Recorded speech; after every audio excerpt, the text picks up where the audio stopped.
uruhande rw'abakristo nitwe dutangura kubaza mwarimu iminota 3 bazi ikibazo. Imana yabwe icubahiro. Amena. Haleluya. Amena. Jenge kubaza ikibazo canje ndasaba abisiramu banyumvirize neza.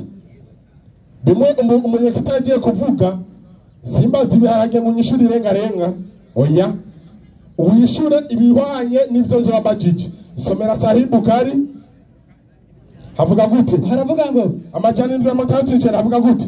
Abdullah ibn Omari ngo Abdullah mwene Omari yavuze gute? Rapporta yavuze gute? de Juif faire voir le messager d'Allah. Ngo abayuda baje kuraba intumwa y'Imana et l'informer qu'un homme et une femme de l'air avaient commis la fornication. Ngo bacamubwira yuko hariho umugabo n'umugore wabo yakoze ibicanye n'ubusambanyi. Et le messager d'Allah leur dit ngo intumwa y'Imana irababwira que dit la Torah sur la lapidation. Ngo mbega ivyagezwe bivuga iki ku bijanye nuko uwo muntu ahanwa? Ils disent baca baravuga bati nous rendons public leur crime ngo turagaragaza ivyaha vyiwe et nous le fouettons. hanyuma tukamukubita. Abdullah ibn Salam dit ngo Abdullah mwene Salama caravuga vous mentez. murabesha. L'Ancien Testament isezerano rya kera commande la lapidation. rivuga yuko uwo muntu ategwa iki amabuye. Ikibazo canje rino sezerano rya kera rivuzwe ngaha muri kino gitabo nirihe? Ikibazo kiratahuritse. Rino sezerano rivuzwe hano rya kera nirihe? Ryavuye he? Ryahawe nde? Ngo wishure. Naam. Idrisa iminota 7 yo kwishura ikibazo ciwe.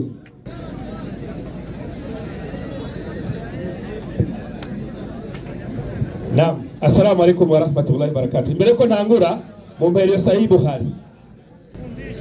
Kediro kora sur l'Ancien Testament. Isezerano rya kera riyo. Cyo gutera iki? Amabuye. Si sawa? Sico kibazo. Okay. Undabira umwanya ntangure? Okay. Naam, assalamu alaikum wa rahmatullahi wa barakatuh. Wa alaikum assalam wa rahmatullahi wa barakatuh. Twebwe abayisilamu mu myemerere yacu twemera gute Qur'ani 3:3? Qur'ani 3:3. Naam. Inasema baada a'udhu billahi minash shaitani rajim. Atimaje kwikinga kuora hadine na shetani yavuga. Bismillahir rahmanir rahim. Kwa izina ry'Imana nyambabazi nyaribuka. Inasema amekutelemshia kitabu kwa haki. Atimana yakurukije Muhammad igitabo mukuri. Kinachosadikisha aliyokuwa kabla yako. Igitabo kiza kwemeza ivyagutanguriye imbere yawe. Bisigura yuko hari byatanguye imbere ya Muhammad tucemera. Na alitelemsha Taurati kwa Nabii Musa. Imana yahaye igitabo kimwe cyitwa nde? Musa. Taurati ariyo yiswe Ancien Testament. Igitabo kimwe cyahawe nde? Musa. Ni hadisi kugira ko ari igitabo cyahawe nde? Musa. Ukica gutegwa amabuye kiri mu gitabo kimwe cyahawe nde? Musa. Nimba wemera ko hari ibindi bitabo nyereka inyandiko nyiyo gutera amabuye iri mu kindi gitabo gitahawe nde?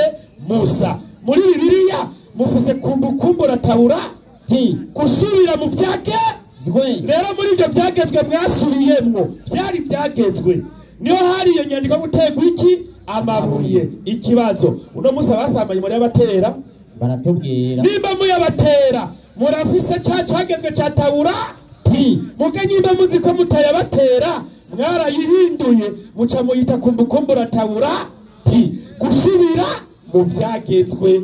Ushima abana bisubiyemwo reka ndabigisha Bibiliya bushasha dusomere iyo hadisi kwanza. Subiyemo bari mu dusomere. Hadisi 1517 ivuga gute? Abdullah ibn Omar rapporta yaravuze ati le messager d'Allah. Les Juifs abayahudi bagiye kuraba intumwa y'Imana Muhammad. Qu'un homme et une femme avaient commis la fornication. Bagiye kumumenyesha yuko umugore n'umugabo bakoze ubusambanyi. Ego intumwa y'Imana Muhammad arababwira ati que dit le Torah sur la lapidation, que dit la Taurati, que dit le Torah. Imutumva Waislamu takibiri. yamubajije tuvuga icyo Taurati igira gute ivuga ku bijyanye n'uwasamba none no munsi acabwira ati nous rendons public les crimes ati tugifata icyaha kiba twagishyira ku mugaragaro nous les fouettons hama tukamukubita Abdullah ibn Salam a dit acavuga ati vous mentez murabeshe l'Ancien Testament commande la lapidation l'Ancien Testament yanyu itegeka gutegwa iki kuko yiba acaravuga il apportere rotora yababwiye Taurati muga kubera bari barayihinduye bafise gusubira mu byagezwe ati muga murabeshe niwanyu gusubira mu byagezwe havuga ko murategwa iki amabuye niko Taurati ivuga il apportere rotola icyo yavuga Taurati ikibazo uno musi nafise gusubira mu byagezwe nitwama tubasomera tereka Bibiliya yanyu mu gusubira mu byagezwe ivuga gutya si sawa twese duhora tubivuga ariko itegeko ryaje kwa Mose mu gitabo cya Taurati pana ngo mu byago gusezerano ngo rya kera ikibazo mwe murarifise reka nakwekenera ko abarabasomyi mwese mwaraciye ku ntebe y'ishuri urandabira gusubira mu byagezwe 3 na 4 5 ubare umuntu yanditse igitabo ciwe personnel ashobora kwandika ingene yapfuye umwanditsi w'igitabo auteur w'igitabo arashobora kwandika urupfu rwiwe niba mwaragiye ku ishuri soma inyandiko mwarimu inyandiko igira ngo iki nuko Mose umusavyi w'Uhoraho ngo nuko Mose umusavyi w'Uhoraho apfira ngaho mu gihugu cy'Imowabu ko atanditse ngo mpfira ngaho nyimbariwe kumbe cya gitabo ntabwo cyahawe nde Mose n'abandi bantu baje baragihindura basubira gusubira mu byagezwe cyari igitabo kinwa cyakigira Pentateuque nkuko mwarimu yabikwigishije babigira ibitabo bingahe bitanu n'ikibazo urenga afise Bibiliya niyo nyuma y'Imana hari igitabo cyitwa Bibiliya niwe ironka no cyumbatiza inuma y'Imana hari igitabo cyitwa Bibiliya niwe ironka ucupa humbatije cyane ibere umukirizo w'umudivantiste w'umusi w'ini naenda gukurikira ntayiba iyo ntumwa ni igitabo kiremeye ntanya biblioteke mu kusanyiko urabyumva mwarimu kweli ni nacyo gituma nakubwira nti Bibiliya abayanditse ntibazwi abandi barazwi Bibiliya irimo ibinyoma irimo n'ukuri Bibiliya ni ikirundo cy'ububeshi n'ukuri ugaharira umwanya turaje siko bimeze kweli ni nacyo gituma mwarimu yagiye gusoma inyandiko muri Korani nayanditse 1094 soma ya Barwani nyarutse wewe umbirize ngo Muhamadi ngo yategeza kuza kubaza abande ngo twateza kuza kubaza abande ba Jerubu siko yavuze nyarutse iyo nyandiko 1094 1094 inasema havuga ngo iki Bismillahirrahmanirrahim naam umvirize neza nyarutse mwarimu aya 94 nashitseyo uyiseme mareresa atahura ibyo atazi nta ibyo atahura okay hagira hati gwiki na ikiwa unayoshaka katika yale tuliyokuteremshia Imana ikibwira Imana Muhammad ati ufise amakenga kwibi tuko turakurukiriza kwanza heza gigwe unamusi yemeye ko Muhammad ari ntumwa y'iki y'Imana ko mugaragariza wajyaka basi nuba ariko yifashije ibyiwe waulize wasomao kitabu kabla yako waulize wasomao kitabu kabla abasomye igitabo mbere yawe kwa yakini mu byukuri imekwisha kuja haki ati wa Muhammad kuri ko aramaze kukuzira wewe kuvuye kuora Imana yawe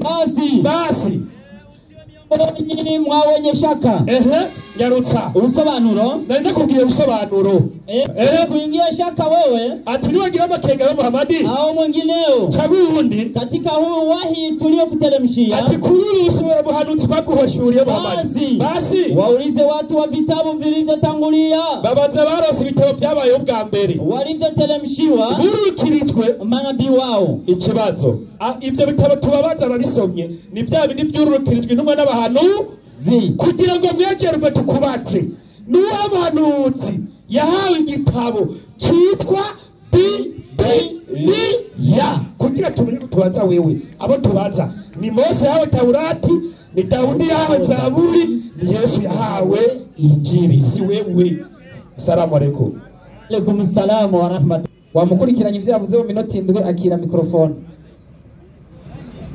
ikibazo kandi ndakibariza mu gitabo cy'abayisilamu aho havuze yuko isezerano rya kera ryategeka abantu ngo babakubitwe amabuye mu gihe bafashe bagize gute basambanye sivyo none cyane baza nti mbega iryo sezerano rya kera rivuzwe muri kino gitabo cy'abayisilamu nirihe ryavuye he turisanga hehe sicyo cyari kibazo wowe ari kumbwira ati iryo sezerano rya kera bariko baravuga ngaho ngiri ngaha ndarifise ukagerekana none wigeze ugerekana mugabo none nicyaye igitabo ngaho ari hagati ya Bibiliya na Korani gifise isezerano rya kera msomaji nicyaye Bibiliya ni Bibiliya cyane ni Korani aha aho ni ikibazo cyari cyugariye acaraza ngo none mwebwe basambanye ngo kubera ko mutabatera amabuye ako karu nakumvise impamvu tutabatera amabuye ni kubera urukundo Imana yakunze abari mu isi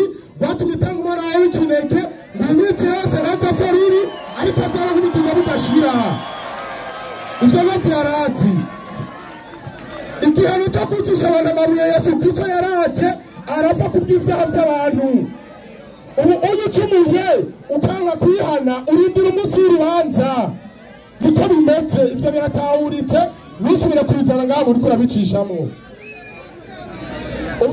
agaruke ngaha benshi genda bandana ndacari mu cigwa apora kuza ngaho uvuga n'ibintu wowe wenyene wivugurutsa inyandiko wemera Korani vyito ngo yose mwibere mugabo ugeze ngaho biracangana sinzi impamvu nuko nyene Yesu akora arababebera n'indimi aho nyene mucurika imitwe uko nyene maka bimenyekanye ngaho no muzi izina ry'Imana yabwe icubahiro amena hariho ikindi ntogena ntavuze hariho irindi jambo yahereje ko acararigoreka umwigisha wo ku ruhande rw'abakristo yavuye ngaho avuze Korani 10:94 Korani 10:94 aramajambo iryo somo umwigisha yarisomesheje ariko uri yageze ngaha acaricira hagati hari umuntu atashatse kuvuga ngo abantu ntibabwumve genda bikubitira hashashe havuga gute soma hiyo na ikiwa unaoshaka katika yale tuliyokuteremshia ngo atangira kwa Muhammad ni wagira makenga kuvyo twaguhaye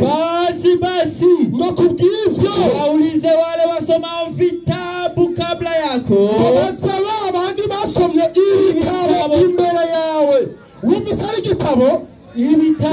igitabo abazi babandi basomye iki ibitabo imbere yande ya Muhammad abo nabo ngo ni bande Bayahudi na Manasara Abayahudi n'abaki n'abakristo ze muraza ngaho mutubaza tubamuri kanzu oya bareke ntibatahe bari gusa soma the whole Quran the whole Quran haravuga 2:106 maelezo kuri papuro g'amajana 596 umwanya waheze ya la ndagaruka Imana ibahezagire cyane amen Haji Idrisa ingumubaze mu minota 3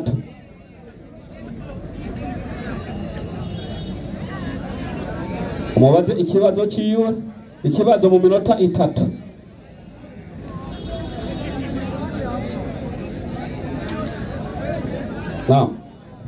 Naam, assalamu alaikum wa rahmatullahi wa barakatuh. Wa alaikum assalam wa rahmatullahi wa barakatuh. Jewe sinatahuye mwarimu ivyarimo hano ngo tubabaze nakubwiye ati twe turemera Zaburi yahawe Dawudi, Taurati yahawe Mose, Injili yahawe nde Yesu. Apana Bibiliya. Je sinamwishuye. Waheje. Ivyo turavyemera ko ari ibitabo byahawe bavugishwa n'iki? N'Imana. Ikibazo mwaravyononye acarambaza ngo none ico gitabo kiri he?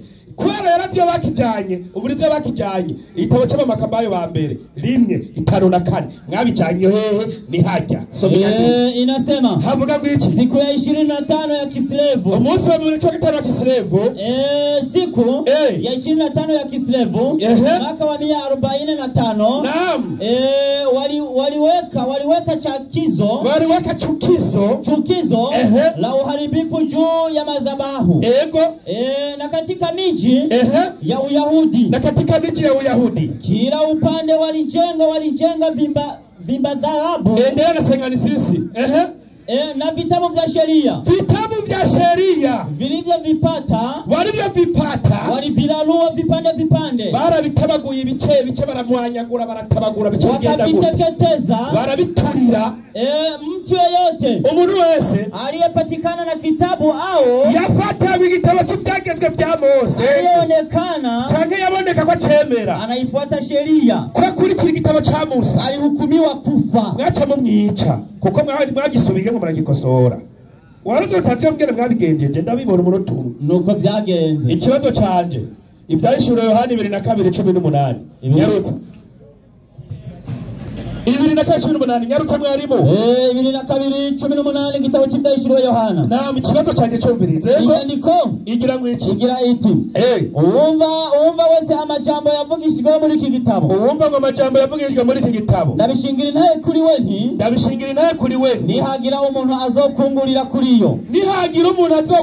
kuri yo, Imana izomwunguka ibyago vyanditswe muri iki gitabo. Yego. kandi nihagira umuntu akura ku majambo y'igitabo cy'ibyagezwe, yego, ibyavugishijwe nayo, Imana izomukura ku mugabane wa ca giti cy'ubugingo. None Bibiliya Katolika nini ya ushire hejuru.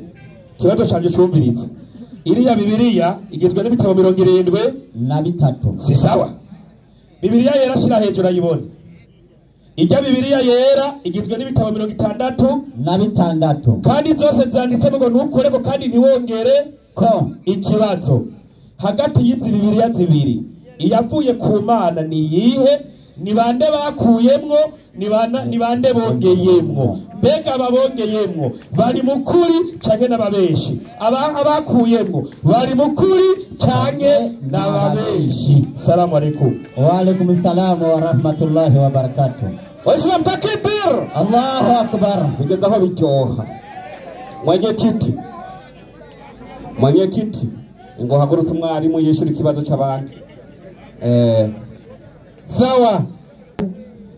Minota 7.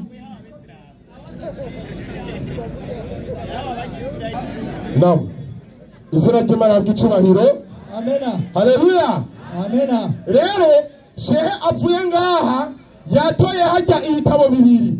Ngo hari igitabo kimwe ngaha ngo kirimo ibitabo 66 ngo n'ikindi kirimo ibitabo 70 na bingahe ngo na bitatu. Ngo rero ngo twereke muri bibiri ngicongeye ko n'icyahe ngicukuri n'icyahe ngikitari cukuri n'icyahe sico ushaka kumenya gashehe.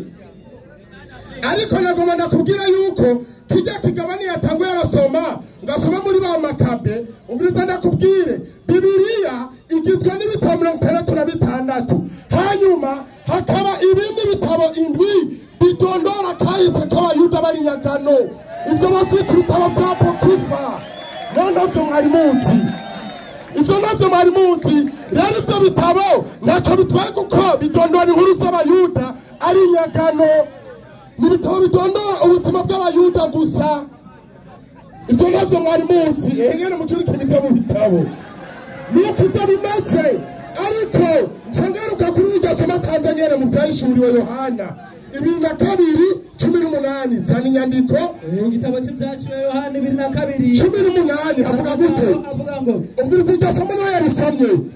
Uwumva wese amajambo yavugishijwe muri iki gitabo. Uwumva wese amajambo yavugishijwe muri iki gitabo icahe? Bibiliya. Kidutagi icahe? Bibiliya. Yani majambo shehe yabwiye abantu bose bari ngaho ngo bumva amajambo yavugishijwe muri inde? Muri Bibiliya. Kandi nitwongere kuri yo kandi nitugira gute? Tugabanyeko. Kandi yabisomye muri inde? Muri Bibiliya. Urakoze kunyigishiriza. Rero Bibiliya nta makenga iteye kandi irisobanuye. Ndabira igitabo ngaho inyigisho za Bibiliya ku rupapuro rw'indwi havuga gute? Haravuga ngo umviriza n'amajambo abantu bose bari ngaho bayumve. Inyigisho za Bibiliya ku rupapuro rw'indwi havuga gute? Bibiliya ni ijambo ry'Imana bwite. Ni ijambo ry'Imana bwite.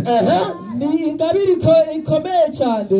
Bibiliya ni ingabire ikomeye cyane. Imana yahaye abantu aho bari hose. Imana yahaye abantu aho bari hose. Imana yatanze ingabire. Imana yatanze ingabire ya Bibiliya kugira ngo idufashe kuva mu cyaha. Kugira ngo idufashe kugira gute? Kuva mu cyaha. Sawa. Amagorwa n'umwijima. Sawa. Bibiliya si igitabo gisanzwe. Si igitabo gisanzwe. Ijambo ryose riri muri ijambo ryose riri muri Bibiliya n'ukuri yuzuyemo inkomezi n'ububasha bw'Imana Bibiliya yuzuyemo inkomezi n'ububasha bw'Imana abayanditse bari bahumekewe na mpwemu yera kandi abayanditse bari bahumekewe na mpwemu yera Imana yahabwa icyubahiro cyane amena impamvu rero aba banyu badashobora gutahura Bibiliya ni kubera ata mpwemu bagira Korani 17:45 havuga gute Korani 17:45 hari amajambo avuga ngo Mimi kuiva inasema aje tena na muda Naam havuga gute 17:45 Korani havuga gute Korani 17:45 havuga gute hari amajambo tena na muda msomaji na wakikuriza habari za roho ngo niba kubaza iby'umwami wawe Muhammad basi sema ngituvuga uti roho ni jambo lililoshika na Mola wangu iby'umwami bijanye n'Imana yanje nanyi banamwebwe Abayisilamu kupewa katika elimu ujuzi nta bumenyi mwahawe ila kidogo kabisa kiretse buke gusa buri kurushi nayo ubwo bumenyi rero mwebwe Abayisilamu mwahawe ni elimu ya vitu n'ubumenyi bw'ibintu visivyohusika na roho ubumenyi bw'ibintu bitajanye n'iki n'imwemu mu yandi majambo mushobora gutahura Bibiliya yanditse n'abantu bahumekewe n'Imana kubera we nta mpwemu yera ufise iyo ni Korani bivuze biratahuritse icigwa niwe wagize gute niwe wagitoye nam reka tubandanye izina ry'Imana yahabwa icubahiro msomaji the whole Quran badusomere Korani 3:6 barwani iyo nyeniyo 3:6 Korani 3:6 haravuga maelezo naimba ikisema inasemaje ewe nabii mtume ngo mwebwe mwahawe igitabo enyi watu wa kitabu Biblia ngo mwebwe mwahawe igitabo cyane Bibiliya ngo mwahawe igitabo cyane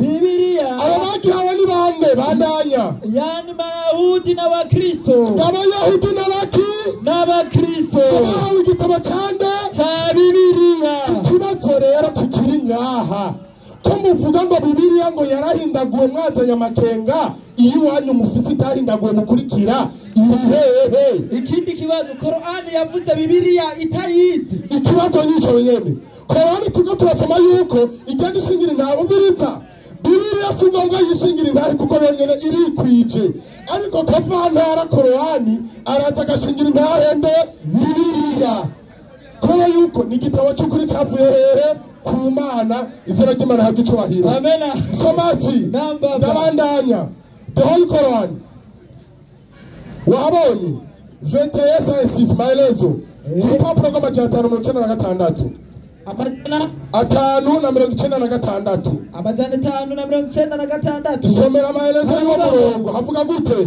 tuliandika katika Zaburi ngo tumiza Korani ngene vuze ngo twaranditse muri Zaburi aya hii ngo uyu murongo inawakumbusha Waislamu ngo uyibutsa Abayisilamu bishara tukufu ngo ikintu ceranda iliyomo katika Zaburi ngo ikintu ceranda kiri muri Zaburi inayosema ngivuga wenye haki ngabukuri wenye haki ego watairisi nchi abakora ivyiza bazoraga ubwami na kuikaa milele bazobaho ibihe vyose ishara hii ya Biblia ngo ivyo bintu rero vyavuzwe muri Bibiliya katika siku za Saidi na Umari ngo vyashitse mu gihe ca Saidi na Umari mwene majambo Korani iremeye ko hari ibintu vyo muri Bibiliya vyashitse mu gihe cande ca Umari none vyagenze gute bishike kandi muvuga ko atari ukuri ikibazo kikiri ngaha ni muze mutwerekeye y'ukuri wanyu irihehe Imana ibahezagire cyane haleluya amena Mwenyekiti karibu hari kindi no kwirirwa ndongerako tayari mata kwisha urafise icyo wongera ko atacyo ufise uvuga yaba ufise icyo uvuga wari kongerako wewe ntacyo ufise uvuga wewe miwe wabonye rementanya y'umwarimu wawe yaje ngaha ararementanya ari avuga ibyo atazi rindira bazi ikintu bamwigishe ntajyohego no guhagarara ngaha hejuru abone ko yahejeje namba karibu Idirisa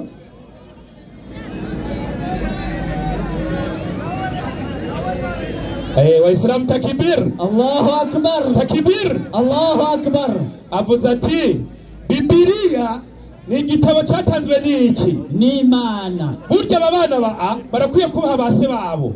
Reka nibarize se wiwe mukuru, sokuru wawe wa mbere kwandika Bibiliya, mbega yaduhaye amakuru avuga gute ku bijyanye na Bibiliya yapfuye? Dusomera Bibiliya ntagatifu urupapuro rwa mbere dusome inyandiko. Ijambo Bibiliya rivuye mu rurimi rw'Ikigereki. Bibiliya ngo rivuye mu ijambo ry'Ikigereki rigasobanura igitabo. ngo rigasobanura igitabo. Ibitabo mu bwinshi kuva nko mu kinyejana cya gatatu inyuma ya Yesu Kristo. Niho abanditsi b'Abakristo nka Krema, uwitwa Clement wa Alexandria na Origene n'uwitwa Origene nibo babyanditse. batanguye guha iryo zina ibitabo vyeranda. None Imana yanyu ni Clement na Origene.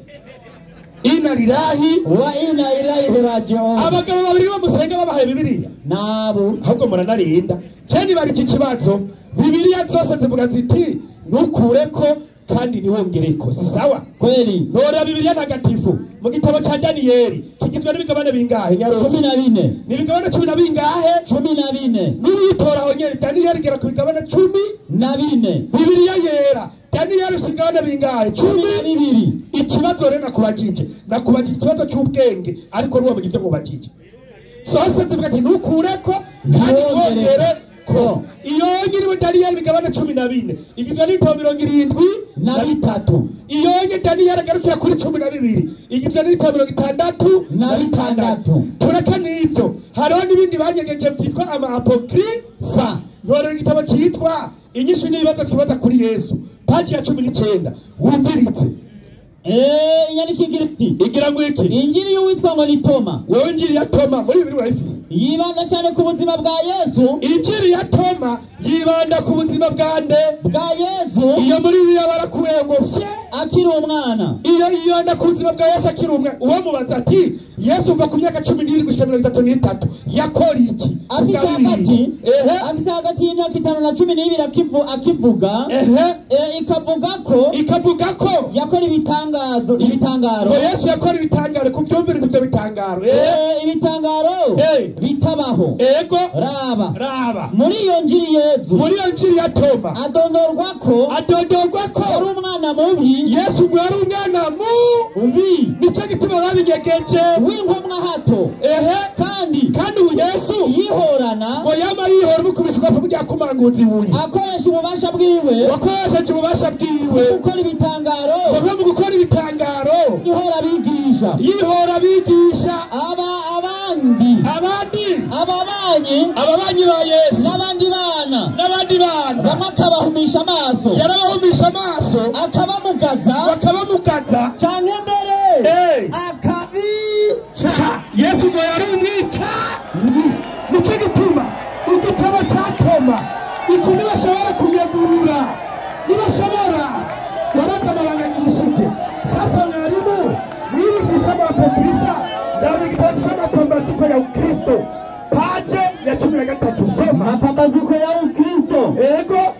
Inasema ivuga ngiki? kufia dini kwa Isaya, maisha ya manabii mwaranyegeje, maisha ya Adamu na Hawa. Icyo gitabo mwarabitse. Ufunuo wa Musa mwarabitse. Nicyo gitabo cyumva sufu Ibrahimu wa Musa. Ibi bitabo turabitse muri Islamu ko bibaho, mugabo barabinyegeje. Sasa mwarimu, ibyo ari twabimara ibyo banyegeje ni byinshi. Sasa ku bwa Bibiliya yivugira yuko twayikoze iki, ko tumaze kubona ari amanyanga kandi n'abantu bayihindaguye uko bigombeye, bimwe bagashiramwo ibindi bagata. Kuyikoze iki? Yeremiya 5:1, 6:3 na 5. Nawe kuyitonda igira ngo iki? urangije rero gusoma iki gitabo. Urangije kumwereke. Urangije rero gusoma iki gitabo. Urangije gusoma iki gitabo. Uzogenda ugihahigura ubuye runini ugihambirane n'ibuye. Uhitane urubuye runini ruhambirireko. Ugitera mu Efura. Ukigenda ubiterere muri Efura. Hano nta Efurati hari, ahubwo ari kukijyana muri Tanganyika, kuko n'igitabo cy'amanyanga. Nimutemera Korani ngo murindire Bibiliya. Bibiliya nta gitabo cy'Imana kibaho cyitwa Bibiliya. Salamu alaikum. Wa alaikum salam. warahmatullahi wabarakatuh. Naam, shehe uragize neza. Waislamu takbira. Allahu akbar. Nibaza igikorane cyacu cyo bakirangiriye ngaho. Nibyo sibyo. Nibyo.